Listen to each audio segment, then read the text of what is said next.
দর্শক, আমাদের এই মুহূর্তে অবস্থান আন্তর্জাতিক শাহজালাল আন্তর্জাতিক বিমানবন্দরে। দর্শক, আপনারা দেখতে পাচ্ছেন যে এই মুহূর্তে কিন্তু অন্তর্বর্তীকালীন সরকারের প্রধান তিনি কিন্তু ডক্টর মোহাম্মদ ইউনূস। তিনি কিন্তু আমরা দেখতে পাচ্ছি যে এই মুহূর্তে কিন্তু তিনি তার যে গাড়ি বহর, সেই গাড়ি বহরে কিন্তু বেরোচ্ছেন। দর্শক, আপনারা দেখতে পাচ্ছেন যে এখানে কিন্তু সেনাবাহিনী রয়েছেন এবং যে সকল আইন শৃঙ্খলা রক্ষাকারী বাহিনী রয়েছেন তারা কিন্তু বেরোচ্ছেন। দর্শক, আপনারা দেখতে পাচ্ছেন যে ডক্টর মোহাম্মদ ইউনূসের সাথে যে সকল রক্ষাকারী বাহিনী রয়েছে তারা কিন্তু আমরা দেখতে পাচ্ছি যে একে কিন্তু তারা বের হচ্ছেন। দর্শক, আপনারা দেখতে পাচ্ছেন যে এখানে কিন্তু আইন শৃঙ্খলা রক্ষাকারী বাহিনীর সাথে কিন্তু যে সকল আনসার এবং জনসাধারণ রয়েছেন, আমরা দর্শকে দেখতে পাচ্ছি যে বিমানবন্দরে যে সকল কর্মকর্তা রয়েছে সে সকল কর্মকর্তাও কিন্তু আমরা দেখতে পাচ্ছি যে তারা কিন্তু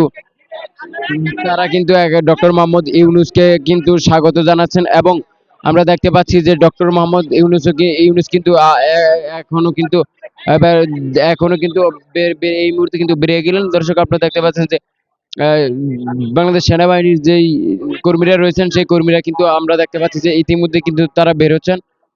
দর্শক, দেখতে পাচ্ছেন যে সেনাবাহিনীর কর্মীরা কিন্তু একে একে বের হয়ে কিন্তু ডক্টর মোহাম্মদ ইউনূস স্যারের সাথে কিন্তু যাবে না। এবং আমরা যেমনটি জানতে পারছি তারা কিন্তু ডক্টর মোহাম্মদ ইউনূস কিন্তু এয়ারপোর্ট থেকে কিন্তু সরাসরি কিন্তু বঙ্গভবনে যাবেন, মহামান্য রাষ্ট্রপতির সাথে কিন্তু তিনি সাক্ষাৎ করবেন। দর্শক, আপনারা জানেন যে ডক্টর মোহাম্মদ ইউনূসকে কিন্তু স্বাগত জানাচ্ছে এবং স্বাগত জানাতে কিন্তু এসেছেন কোটা সংস্কার আন্দোলনে যে সকল সমন্বয়করা রয়েছেন সে সকল সমন্বয়করা কিন্তু এসেছেন এবং সমন্বয়কদের সাথে কথা বলার পরে কিন্তু তিনি কিন্তু এই মুহূর্তে কিন্তু তিনি কিন্তু এই মুহূর্তে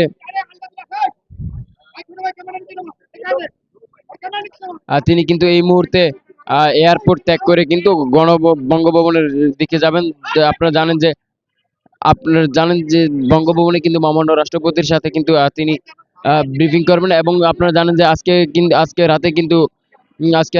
রাতে কিন্তু অন্তর্বর্তীকালীন যে সরকার সেই সরকার কিন্তু শপথ শপথ গ্রহণ করবেন। সেই শপথ গ্রহণ করার পর কিন্তু যেই এই বাংলাদেশ চলার যেই নীতিকতা, সেই নীতিকতা কিন্তু তিনি শপথ গ্রহণের মাধ্যমে কিন্তু নেবেন। এবং আমরা যেমনটি জানতে পেরেছি তিনি